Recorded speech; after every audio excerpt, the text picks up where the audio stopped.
नमस्कार। आज की इस विस्तृत चर्चा में आपका स्वागत है। इस चर्चा में आज हम जो हमारे पास स्रोत सामग्री है, उसमें दिए गए खगोलीय पिंडों और सौर मंडल के तथ्यों को एक-एक करके क्रमानुसार समझेंगे। मतलब हम स्रोत की हर एक लाइन को गहराई से देखेंगे। ओके। तो इस विषय की शुरुआत करने से पहले कृपया इस वीडियो को लाइक करें। ठीक है। चलिए, स्रोत की पहली पंक्ति से शुरुआत करते हैं। इसमें सबसे पहले खगोलीय पिंडों का परिचय दिया गया है। मतलब इसमें साफ तौर पर बताया गया है कि सूर्य, चंद्रमा और रात में चमकने वाली जो भी सभी वस्तुएं हैं, वे खगोलीय पिंड कहलाती हैं। ओह अच्छा, इसमें और क्या बताया गया है? इसमें आगे बताया गया है कि इन खगोलीय पिंडों को तारा भी कहते हैं। और सबसे दिलचस्प बात जो यहाँ दी गई है, वो ये है कि सूर्य भी एक तारा ही है। तो सूर्य कोई अलग चीज नहीं है, बल्कि वो भी एक तारा है। ओके। इसके बाद स्रोत आगे की पंक्तियों में बताता है कि तारों के समूह जो आसमान में अलग अलग आकृतियां बनाते हैं, उन्हें नक्षत्र मंडल कहते हैं। इसके लिए स्रोत में अर्सा मेजर या बिग बियर का उदाहरण भी दिया गया है। ठीक है। और फिर दिशाओं के बारे में एक तथ्य है। वो बताता है कि उत्तरी तारा हमेशा उत्तर दिशा को दर्शाता है, और इसीलिए इस उत्तरी तारे को ध्रुव तारा भी कहा जाता है। ओके। इसके बाद स्रोत स्पष्ट करता है कि कुछ पिंड ऐसे होते हैं जिनमें अपना खुद का प्रकाश या ऊष्मा नहीं होती। ये पिंड केवल तारों के प्रकाश से ही चमकते हैं, और ऐसे पिंडों को ग्रह कहते हैं। ठीक है। और जो पिंड इन ग्रहों के चारों ओर चक्कर लगाते हैं, मतलब जो ग्रहों की परिक्रमा करते हैं, वे उपग्रह कहलाते हैं। अंत में इस भाग में एक और बात स्पष्ट की गई है। वो ये कि रोमन कहानियों में सूर्य देवता को सोल कहा जाता है, ओके। और इसी वजह से सौर का अर्थ होता है सूर्य से संबंधित। इसीलिए सूर्य के इस पूरे परिवार को हम सौर मंडल कहते हैं। अब आगे किसके बारे में बात की गई है? अब स्रोत आकाशगंगा और ब्रह्मांड के बारे में बात करता है। इसमें लिखा है कि खुले आकाश में एक सफेद चौड़ी पट्टी होती है।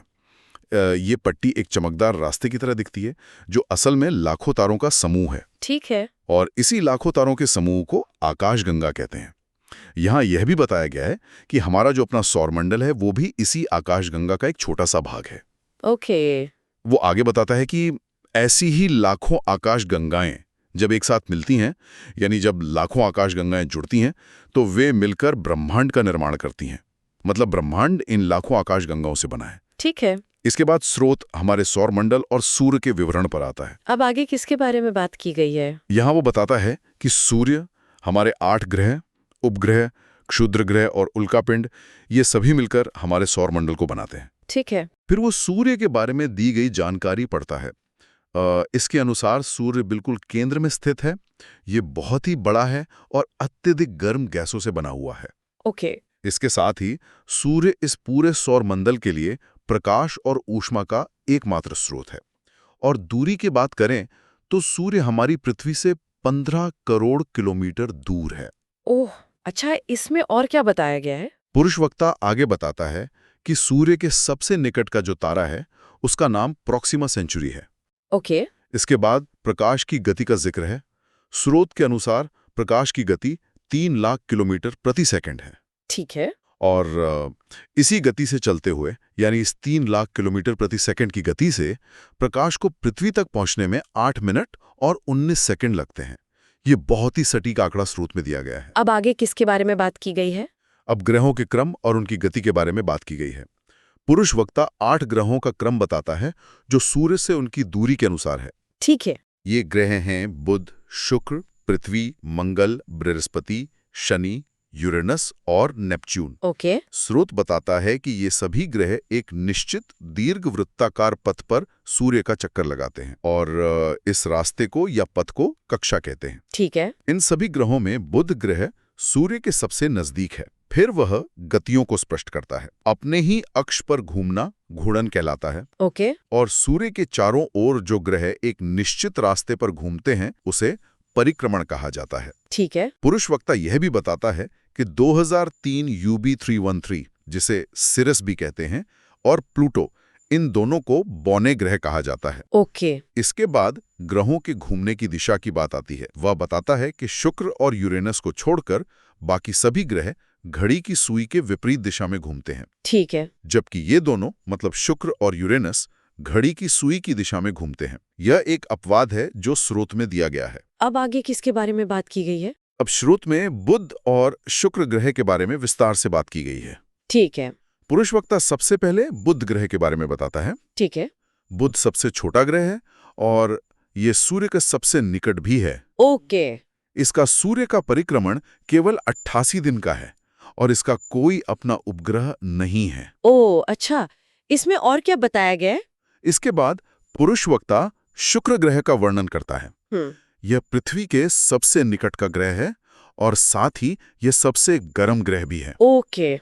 स्रोत के अनुसार इसका नाम रोमन प्रेम और सुंदरता की देवी के नाम पर रखा गया है। ठीक है।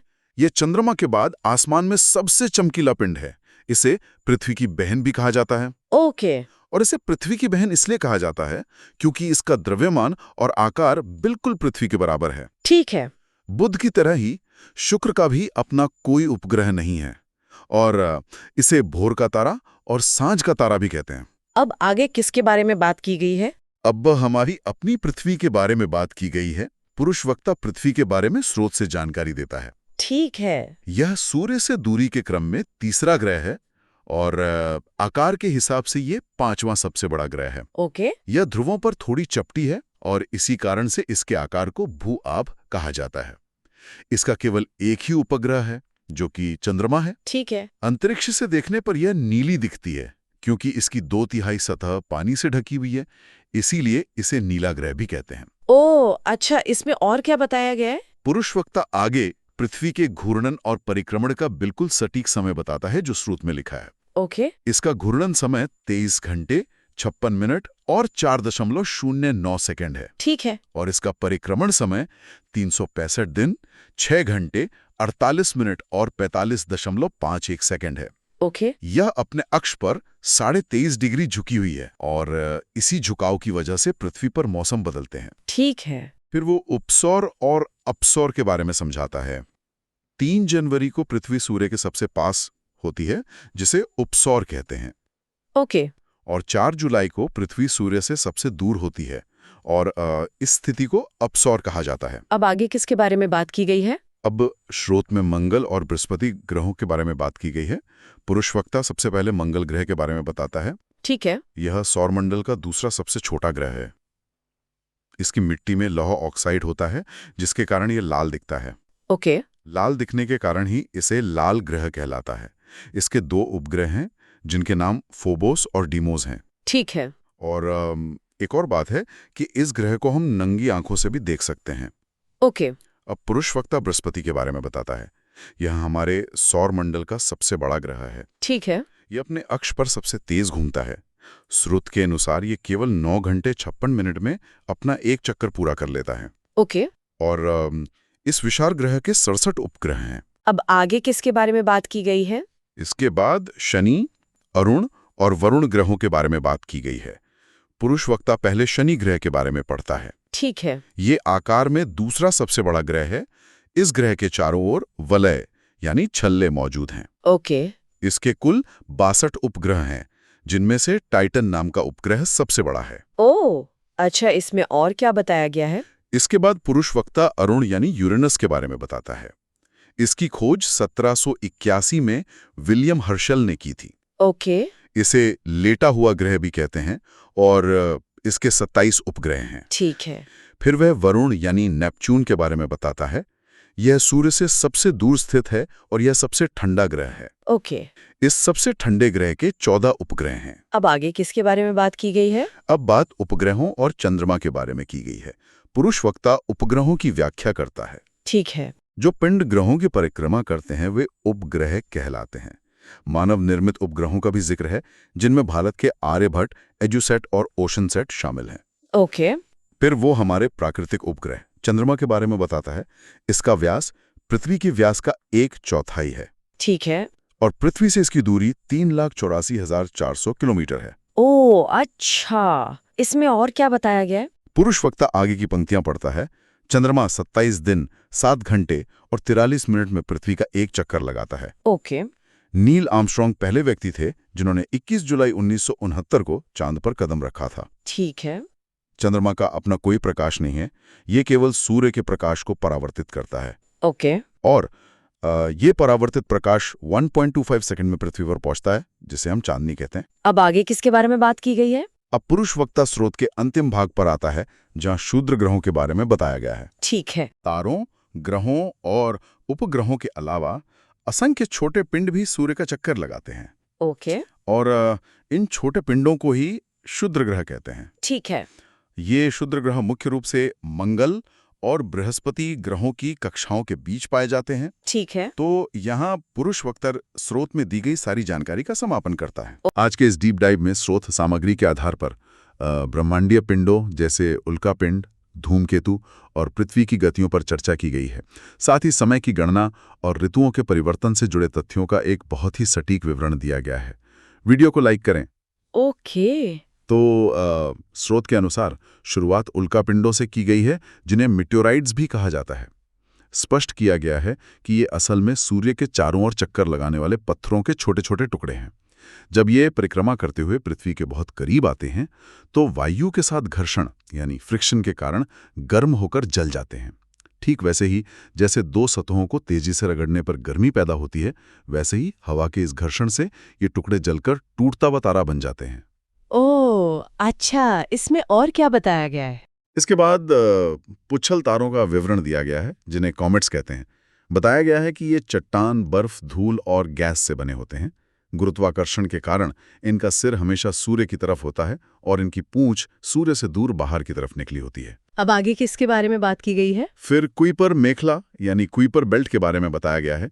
स्रोत के अनुसार ये नेपच्यून के पार सौरमंडल के आखिरी सिरों पर स्थित एक विशाल तश्तरी के आकार की पट्टी है। इसमें असंख्य खगोलीय पिंड और बर्फ के पिंड हैं। धूमकेतु यहीं से आते हैं और प्लूटो भी इसी मेखला में स्थित है। अब आगे किसके बारे में बात की गई है? ये भाग ग्रहण की यांत्रिकी पर केंद्रित है। पहले सूर्य ग्रहण की स्थिति बताई गई है, जिसे युति कहते हैं। स्रोत बताता है कि यह तब होता है जब सूर्य और पृथ्वी के बीच चंद्रमा आ जाता है। यह हमेशा अमावस्या को होता है और इस दौरान चंद्रमा की छाया सीधे पृथ्वी पर पड़ती है। ओह अच्छा, इसमें और क्या बताया गया है? इसके बाद चंद्र ग्रहण की स्थिति को समझाया गया है, जिसे व्युति कहा जाता है। ये पूर्णिमा को होता है जब सूर्य और चंद्रमा के बीच पृथ्वी आ जाती है।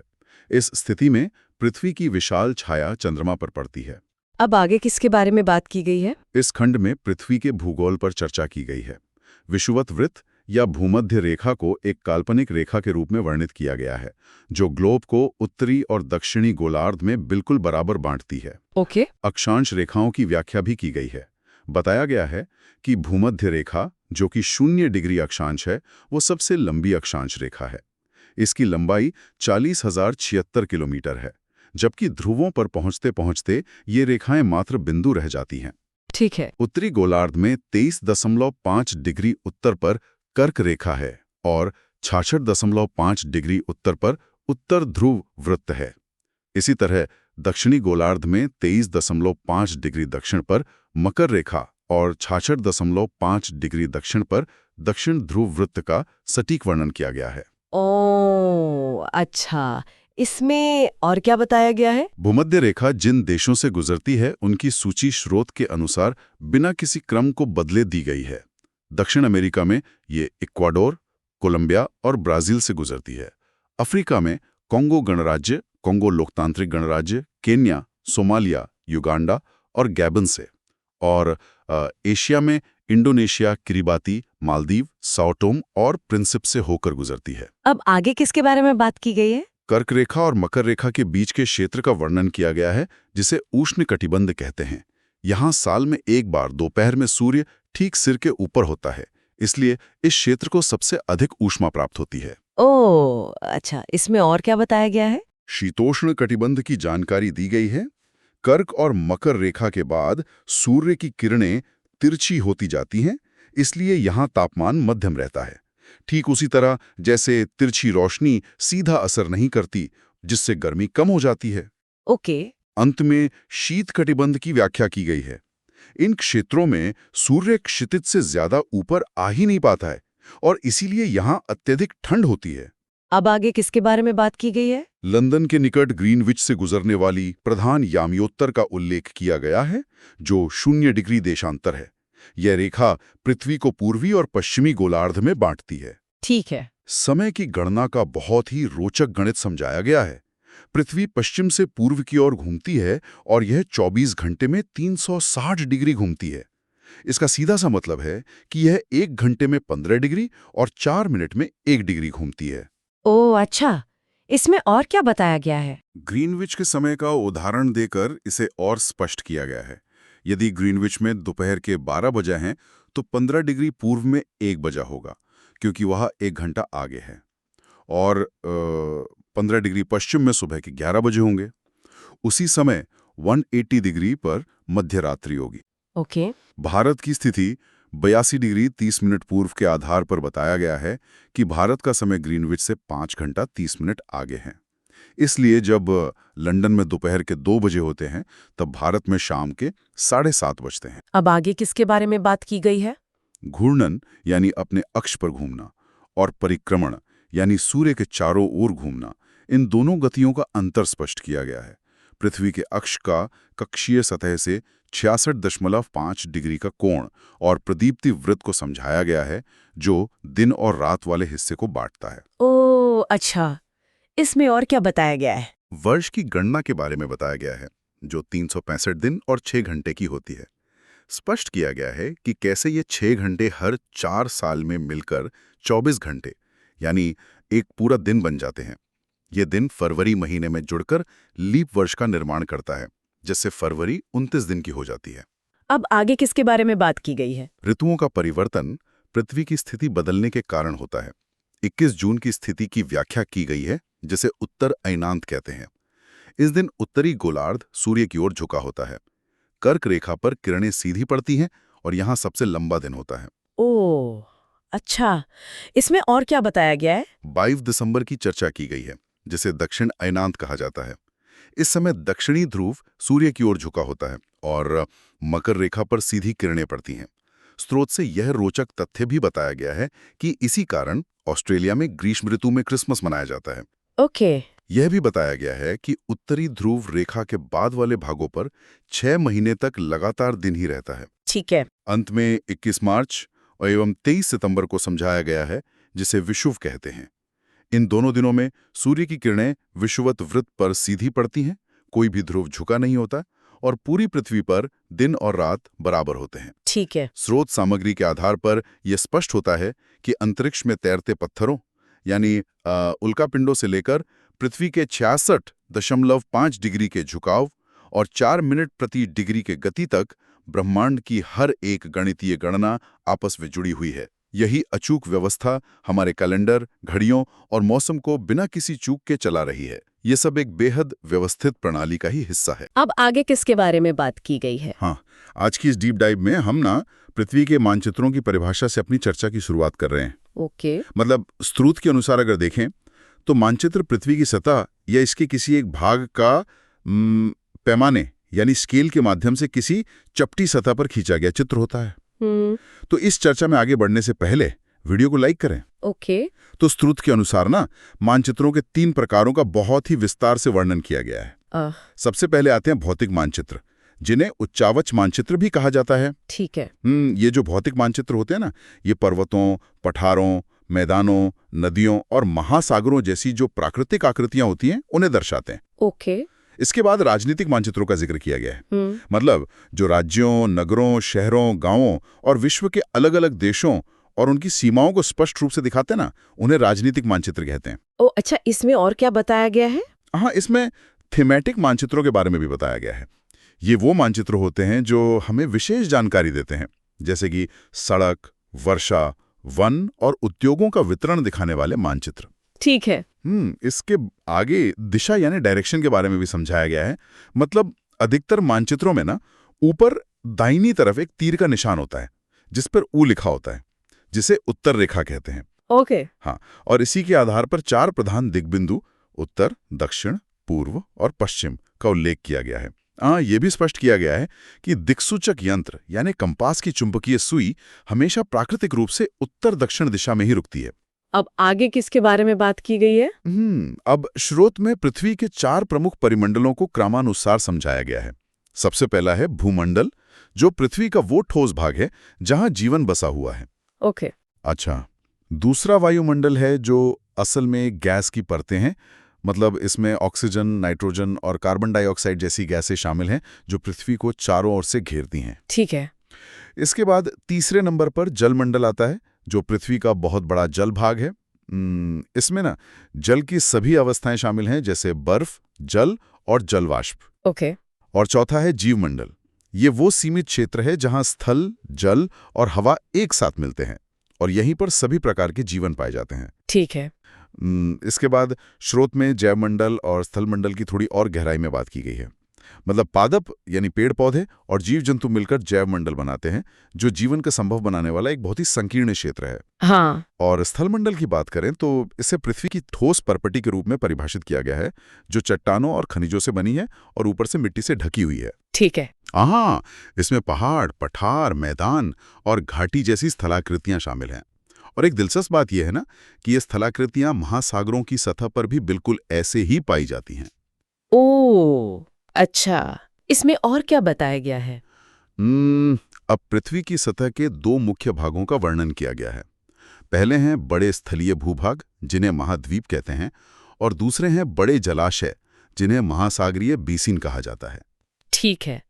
मतलब स्रोत बताता है कि विश्व के सभी महासागर ना आपस में जुड़े हुए हैं। इसी वजह से समुद्री जल का तल हर जगह समान होता है, जिसे शून्य माना जाता है, और यहीं से स्थल की ऊंचाई मापी जाती है। ओके। एक विशिष्ट तथ्य ये दिया गया है कि विश्व का सबसे ऊंचा शिखर माउंट एवरेस्ट समुद्र तल से 8,848 मीटर ऊंचा है, और सबसे गहरा भाग प्रशांत महासागर का मिरियाना गर्त है, जो 11,022 मीटर गहरा है। अब आगे किसके बारे में बात की गई है? अब यहाँ से पृथ्वी के 7 प्रमुख महाद्वीपों की चर्चा शुरू होती है, जो विशाल जलराशि द्वारा एक दूसरे से अलग हैं। सबसे पहले एशिया की बात की गई है, जो सबसे बड़ा महाद्वीप है।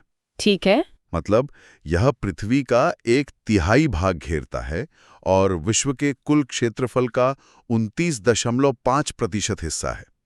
यह पूर्वी गोलार्ध में स्थित है और यहाँ से ना कर्क रेखा गुजरती है। ओह अच्छा, इसमें और क्या बताया गया है? हाँ, इसके पश्चिम में यूराल पर्वत है, जो इसे यूरोप से अलग करता है, और इस संयुक्त भूभाग को यूरेशिया कहते हैं।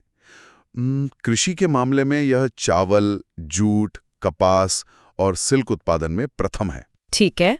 एशिया का सबसे बड़ा देश चीन है और सबसे छोटा मालदीव है। यहाँ की सबसे लंबी नदी यांगत्से है और सबसे ऊंचा पर्वत माउंट एवरेस्ट है। इसके अलावा विश्व की सबसे बड़ी झील कैस्पियन सागर भी यहीं है। ओके। इसके बाद अफ्रीका के बारे में बताया गया है, जो विश्व का दूसरा सबसे बड़ा महाद्वीप है। विषुवत वृत्त यानी 0 डिग्री अक्षांश इसके बिल्कुल मध्य से होकर गुजरती है। ठीक है। मतलब ये इकलौता ऐसा महाद्वीप है जहां से कर्क, विषुवत और मकर ये तीनों रेखाएं गुजरती हैं। इसमें विश्व का सबसे बड़ा गर्म रेगिस्तान सहारा और सबसे लंबी नदी नील मौजूद है। ओह अच्छा, इसमें और क्या बताया गया है? अफ्रीका का 1/3 भाग मरुस्थल है और केवल 10% भूमि ही कृषि योग्य है। लेकिन ना हीरा और सोना उत्पादन में ये बहुत आगे है। ठीक है। इसका सबसे बड़ा देश अल्जीरिया है और सबसे ऊंचा पर्वत किलिमंजारो है, जो 5,895 मीटर ऊंचा है।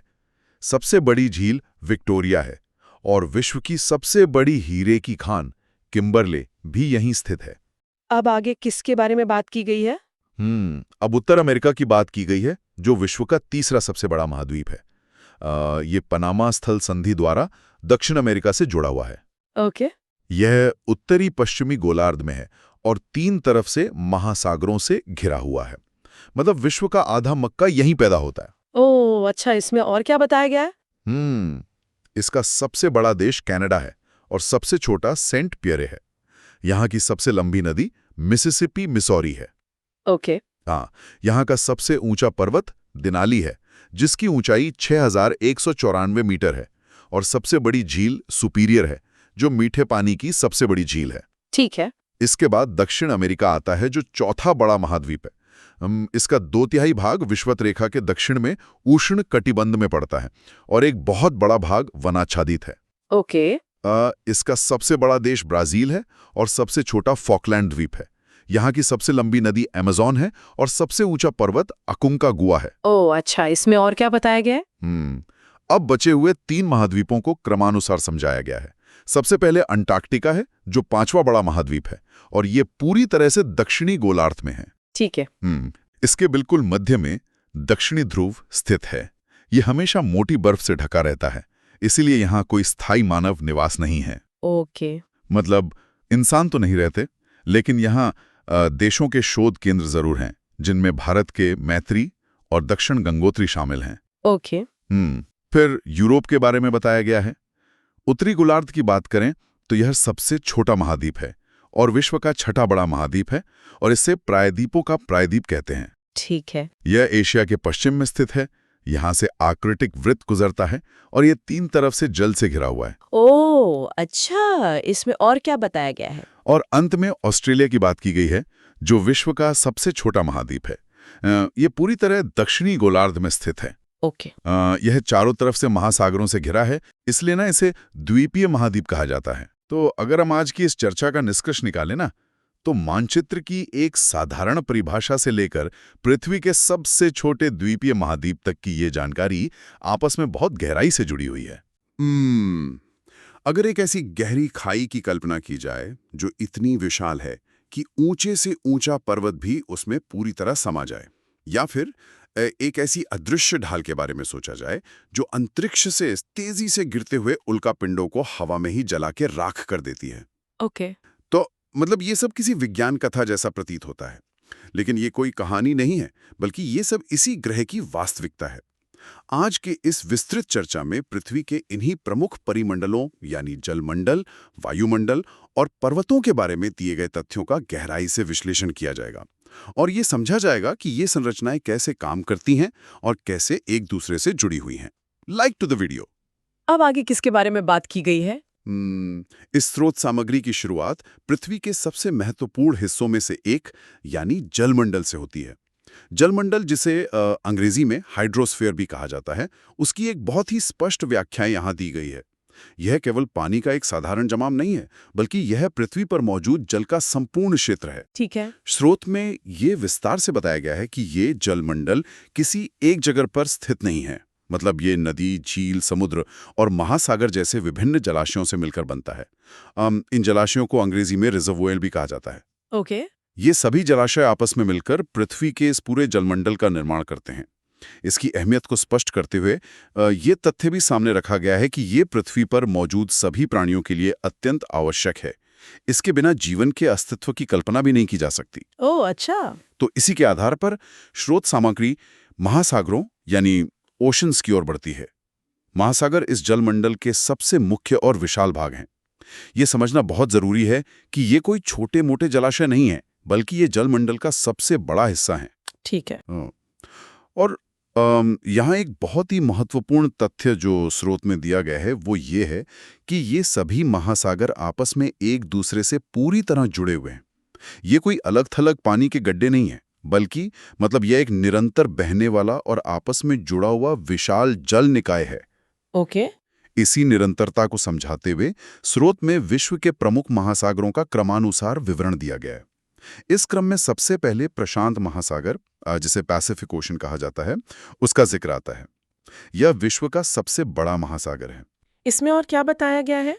इसकी विशालता को सिर्फ शब्दों में नहीं, बल्कि एक बहुत ही सटीक आंकड़े से समझाया गया है। मतलब यह महासागर इतना विशाल है कि यह पूरी पृथ्वी के 1/3 भाग पर फैला हुआ है। पृथ्वी का सबसे गहरा भाग, जिसे मैरियाना गर्त या मारियाना ट्रेंच कहा जाता है, वो भी इसी प्रशांत महासागर की गहराइयों में स्थित है। ओह अच्छा। स्रोत में इसके आकार की भी चर्चा की गई है, जो कि लगभग वृत्ताकार है। इस वृत्ताकार आकार को समझने के लिए एक बहुत बड़ी गोल मेज की एनालॉजी ली जा सकती है। इस विशाल गोल मेज रूपी प्रशांत महासागर के चारों ओर अलग अलग भूभाग कुर्सियों की तरह बैठे हुए हैं। ठीक है। स्रोत के अनुसार एशिया, ऑस्ट्रेलिया, उत्तर एवं दक्षिण अमेरिका इस वृत्ताकार महासागर के चारों ओर ठीक उसी तरह स्थित हैं। प्रशांत महासागर की इस विशालता को समझने के बाद स्रोत सामग्री अटलांटिक महासागर का विवरण प्रस्तुत करती है। यह विश्व का दूसरा सबसे बड़ा महासागर है। ओके। लेकिन इसकी अपनी एक बहुत ही विशिष्ट पहचान है। इसका आकार प्रशांत महासागर की तरह गोल नहीं है, बल्कि स्रोत के अनुसार यह अंग्रेजी भाषा के एस अक्षर के आकार का है। इसके किनारों की भौगोलिक स्थिति भी बहुत स्पष्ट रूप से बताई गई है। इसमें और क्या बताया गया है? इस एस आकार के महासागर के पश्चिमी किनारे पर उत्तर एवं दक्षिण अमेरिका स्थित हैं, जबकि इसके पूर्वी किनारे पर यूरोप एवं अफ्रीका मौजूद हैं। यहाँ एक और बहुत ही महत्वपूर्ण तथ्य ये बताया गया है कि व्यापार की दृष्टि से ये दुनिया का सबसे व्यस्त महासागर है। ओह, अच्छा। हाँ, इसके दोनों किनारों पर मौजूद इन महाद्वीपों की स्थिति ही इसे व्यापारिक जहाज़ों के आवागमन के लिए सबसे व्यस्त बनाती है। व्यापारिक व्यस्तता वाले अटलांटिक महासागर के बाद क्रम में हिंद महासागर की बात की गई है। यह महासागर अपनी पहचान के मामले में बहुत ही खास है। ठीक है। स्रोत स्पष्ट करता है कि विश्व का ये एकमात्र ऐसा महासागर है जिसका नाम किसी देश के नाम पर, मतलब भारत के नाम पर रखा गया है। इसके आकार की बात करें तो ये प्रशांत की तरह गोल या अटलांटिक की तरह ऐसा आकार का नहीं है, बल्कि ये लगभग त्रिभुजाकार का है। ओके। इस त्रिभुजाकार महासागर की सीमाओं को स्रोत में इस प्रकार बताया गया है कि इसके उत्तर में एशिया, पश्चिम में अफ्रीका तथा पूर्व में ऑस्ट्रेलिया स्थित हैं। ये तीनों भूभाग मिलकर इस त्रिभुज को आकार देते हैं। ठीक है। हिंद महासागर के इस विस्तार के बाद दक्षिणी महासागर का उल्लेख आता है। यह महासागर पृथ्वी के बिल्कुल निचले हिस्से में अंटार्कटिका महाद्वीप को चारों ओर से घेरता है। इसके विस्तार के बारे में सटीक जानकारी दी गई है कि यह अंटार्कटिका से शुरू होकर उत्तर की ओर 60 डिग्री दक्षिणी अक्षांश तक फैला हुआ है। ओके। जलमंडल के इस भाग के अंत में पृथ्वी के बिल्कुल ऊपरी हिस्से में स्थित आर्कटिक महासागर के बारे में बताया गया है। यह महासागर उत्तर ध्रुव वृत्त में स्थित है तथा यह उत्तर ध्रुव के चारों ओर फैला हुआ है। यहाँ एक बहुत ही दिलचस्प भौगोलिक जुड़ाव का उल्लेख है। इसमें और क्या बताया गया है? ये आर्कटिक महासागर प्रशांत महासागर से जुड़ा हुआ है, लेकिन ये जुड़ाव बहुत विशाल नहीं है। ये एक छिछले जल वाले एक संकरे भाग से जुड़ा है। इस संकरे पानी वाले भाग को बेरिंग जल संधि के नाम से जाना जाता है। ओह, अच्छा। आर्कटिक महासागर की स्थिति को और स्पष्ट करते हुए यह भी बताया गया है कि यह उत्तर अमेरिका के उत्तरी तटों तथा यूरेशिया के भूभाग से पूरी तरह घिरा हुआ है। अब आगे किसके बारे में बात की गई है? जलमंडल की इस यात्रा के बाद ये स्रोत सामग्री पृथ्वी के ऊपरी आवरण यानी वायुमंडल में पाई जाने वाली गैसों की ओर बढ़ती है। वायुमंडल कोई खाली जगह नहीं है, बल्कि ये विभिन्न गैसों का एक बहुत ही सटीक मिश्रण है। इसका एक बहुत बड़ा भाग मुख्य रूप से 2 गैसों से बना है, नाइट्रोजन तथा ऑक्सीजन। ठीक है। स्रोत में इनका सटीक प्रतिशत दिया गया है। नाइट्रोजन वायु में सबसे अधिक पाई जाने वाली गैस है, जो कि लगभग 18% है। इसके बाद ऑक्सीजन का स्थान है, जिसकी मात्रा लगभग 21% है। ओके। इन दोनों प्रमुख गैसों के अलावा ऑर्गन की मात्रा लगभग 0.93% बताई गई है। कार्बन डाइऑक्साइड भी हमारे वायुमंडल में पाई जाती है, जिसकी मात्रा लगभग 0.03% है। ओह, अच्छा। और इन सभी गैसों के अलावा स्रोत यह भी स्पष्ट करता है कि इस हवा में धूल के छोटे छोटे कण भी लगातार मौजूद होते हैं। गैसों के इस प्रतिशत को बताने के बाद स्रोत वायुमंडल की संरचना को समझाता है।